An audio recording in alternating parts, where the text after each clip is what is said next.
মান্যতা দিয়ে ওনারা ইমিডিয়েট একটা চিঠি রাজ্য সরকারের কাছে পাঠাবেন এবং যে রেফারেন্সগুলো আমরা বলেছি সেই রেফারেন্সগুলো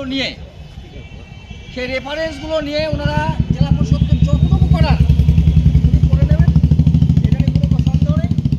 আর এসএসকে প্রত্যেকটা ব্লক থেকে আমাদের যারা সংগঠনের প্রতিনিধি আমরা লিস্টের একটা কপি ওনার হাতে দিতে বলেছেন। উনি নেবেন, কোন ব্লকে কী সমস্যা হচ্ছে না হচ্ছে নিজেই পর্যালোচনা করবেন। কোন ব্লকের শিক্ষক সমস্যা, মিড ডে মিল, পরিশ্রুত পানীয়, মানে এ টু জেড এভরিথিংস। হ্যাঁ, এবার এগুলো নিয়ে উনি বললেন যে আপনারা একটা 26টা ব্লকে কারা কারা দায়িত্ব আছে সেই দায়িত্ব লিস্টে তার নাম এবং ফোন নাম্বারটা আমি দেবেন। আমি তাদের সঙ্গে কথা বলে এসএসকে প্রয়োজনে যা যা করার আমি করে নেবো। বুঝতে পারলেন কথাটা? তাহলে বোর্ডের অনুমোদন, তারপরে আমাদের শিক্ষক নিয়োগ থেকে শুরু করে আমি সব ডিটেলস বলছি না, এবং কর্মরত অবস্থায় যারা মারা গেছে তাদের সমস্ত চিঠি যা যা করার আমরা করে নিচ্ছি 7 দিনের মধ্যে। 7 দিনের মধ্যে চিঠি করে নিয়ে রাজ্যে পাঠানো যেটা করার আমরা করছি। এবং আরেকটা যেটা হচ্ছে, জানুয়ারির শেষের দিকে আমরা একটা বড় কর্মসূচি নেব রবীন্দ্র সদনে। কারণ এটাকে এসএসকে শিক্ষকদের এখন পর্যন্ত ভ্রান্ত ধারণা সরকারের কাছে আছে, এরা মানে অন্য গ্রুপের লোক। এই যে বিষয়টা আমরা তো দায়িত্ব নিয়ে বলছি যে বর্তমান যা পরিস্থিতি, এসএসকে বাঁচাতে পারে একমাত্র মাননীয় মুখ্যমন্ত্রী এবং মাননীয় শিক্ষামন্ত্রী। এর বাইরে কোনো গল্প নেই। কেউ যদি মনে করে যে আমরা অমুক জায়গায় তমুক জায়গায় বসে এর আগে কখনো পারবেন না। যারা ভাবছেন তারা কিন্তু অনেক চিন্তা ভাবনা করছেন। তাই এইখানে আমাদের জীবন জীবিকার স্বার্থে আগামী দিনে পরিবারকে রক্ষা করার দায়িত্ব নিয়ে আমাদের সেই দায়িত্ব আমাদের।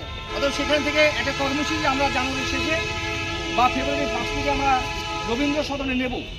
উনি থাকবেন এবং যারা প্রয়োজনীয় যারা আধিকারিক, যারা গভর্নমেন্টের যারা প্রতিনিধিত্ব করে তাদেরকে নিয়ে এই বিষয়টা এসএসকে হাইলাইট করে যে পরিকল্পনা, সেটা উনি সম্পূর্ণ সহমত পোষণ করেছেন।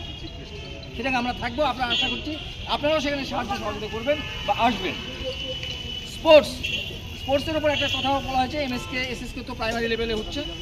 এমএসকের যে বিষয়টা আপনারা নিশ্চয়ই জানেন যে এটা 2010 সালে একটা সিদ্ধান্ত আমরা নিয়েছিলাম, এবং তার পরিপ্রেক্ষিতে 2011 সালের 17 এবং 18 ফেব্রুয়ারি 2011-তে একটা রাজ্য স্পোর্টস হয়েছিল বহরমপুরে, মনে পড়ছে?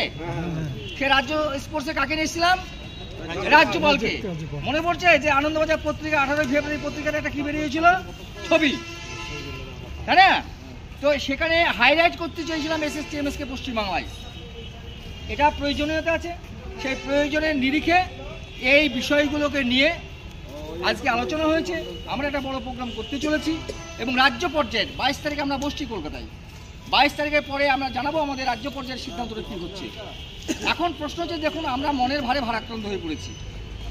অনেকে সত্যি বলতে এখানে এসএসকে সহায়িকা হয়তো 10-12 জন আছে, কিন্তু চাহিদা তাদেরও তো দরকার। তাদের মধ্যে যেন একটা মরিচিকা পড়ে গেছে, এই ম্যাস্ট, এই চিন্তা ভাবনা কিন্তু কাটাতে হবে আপনাদেরকে, যারা বড় থেকে যারা এসছেন দায়িত্ব নিয়ে। নাহলে কিন্তু আপনাদেরকে কেউ উদ্ধার করতে পারবে না। দায়িত্ব নিয়ে বলছি, 2026-এর পরে আপনাদের কেউ উদ্ধার করতে পারবে না। তাহলে সেই জায়গায় দাঁড়িয়ে আমাদেরকেও কিন্তু এই বিষয়টা সহানুভূতির সঙ্গে ভাবতে হবে। যারা এসছেন তাদের ইনিশিয়েটিভ ভূমিকা নিয়ে সমস্ত শিক্ষকের কাছে বার্তা দেওয়া, ডানে বায়ে না থেকে আপনারা পরিষ্কার একটা জায়গায় এসে লড়াইটা যেন ঐক্যবদ্ধভাবে হয়, রাজ্য সরকারের কাছে যদি ঐক্যবদ্ধভাবে আমরা দাবিটা রাখতে পারি, সমস্ত সংগঠন একই যদি আমরা করতে পারি, তাহলে কিন্তু আমাদের আগামী দিনে বাঁচার আশাটা আছে। আদারওয়াইজ কিন্তু এর ভবিষ্যৎ কিন্তু খারাপ। এবং আনুষঙ্গিক যে বিষয়, আমাদের শামসুল ভাই, আমাদের জাকির ভাই আছে, ওরা কিছু বলবে, কারণ ওরা এসছেন। তো এই জায়গায় দাঁড়িয়ে আগামী দিনে আমাদের যা যা করণীয়, বললেন তো আপনি কিছু বলবেন তো এই বিষয়টা নিয়ে আপনার পাশে থাকছেন তো নাকি বলুন? এক, দ্বিতীয় অবশ্যই কর্মরত অবস্থা শিক্ষকের যেটা শুধু যারা মারা গেছে তাদের দাবি নয়, এই দাবিটা যারা শিক্ষক আমরা বেঁচে আছি তাদের জন্যও। এই কেসটা যে সবারই জন্য বাঁচার অধিকার। আমি একটা কথা, একজন বললেন যে ওরা যারা মারা গেছে তাদের জন্য কেস নয়, এটা সবারই স্বার্থে। সবারই স্বার্থে আপনাদের সঙ্গে যে দাবিটা করেছি, আপনারা আর্থিক সাহায্য না করলে আমাদের করতে পারবো না। 2012 সালের পরে আপনারা কি দেখাতে পারবেন যে এই সংগঠনে আপনারা কত পয়সা চাঁদা দিয়েছেন? দেখাতে পারবেন কি? বুকে পাঠা থাকলে বলতে পারবেন যে দেখা দিয়েছি না। সংগঠনটা চলছে কি করে? আমি দিয়েছি, ওই সামান্য ধরে আমরাও যেরকম দিয়েছি ধরেন, বুঝতে পারলেন? ওটা সামান্য, ওটা যে সেদিনের চা খাওয়া হয়নি এরকম আইনের ব্যবস্থা আমরা নিশ্চয়ই নেব। পাশাপাশি ওই মাননীয় রকমই। মুখ্যমন্ত্রী মাননীয় শিক্ষামন্ত্রী যারা আছেন সাংগঠনিক তাদের কোনো চাঁদা ওঠেনি। দৃষ্টি আকর্ষণের জন্য এসএসকেএমএসকে পক্ষ থেকে যা যা করণীয় সেই কাজ আগামী দিনে আমরা করব।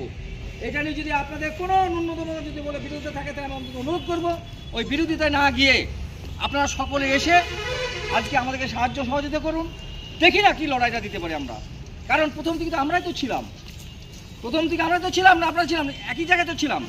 মাঝখানে একটা ছন্দপতন ঘটেছে, কোনো একটা কুচক্রির এটা আমরা পরাজয় বরণ করে নিয়েছি, মানে আমরা হেরে গেছি। কিন্তু আগামী দিনে এমএসকে বাঁচাতে গেলে আপনাদেরকে এগিয়ে আসতে হবে। অর্থাৎ বিষয়টা আগামী দিনে আপনাদের চিন্তাভাবনার উদয় হোক, গঠনমূলক চিন্তাভাবনা করে আগামী দিনে এমএসকে বাঁচানোর জন্য আপনারা ঝাঁপিয়ে পড়বেন, এই দাবি আপনাদের সামনে আমরা রাখছি। ধন্যবাদ।